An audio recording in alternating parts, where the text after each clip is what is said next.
We're on a quick review video with this crossing gate being active because there is a high rail loader truck. So it's just gonna take a quick run to get through this whole crossing. And right here, this truck is a John Deere loader, and it's got the small wheels, and it's got its flashing orange like warning light. What you might notice is that the railroad wheels are going forward, but the loader's tires are going backwards.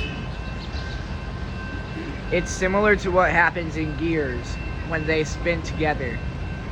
And there goes the loader high rail truck.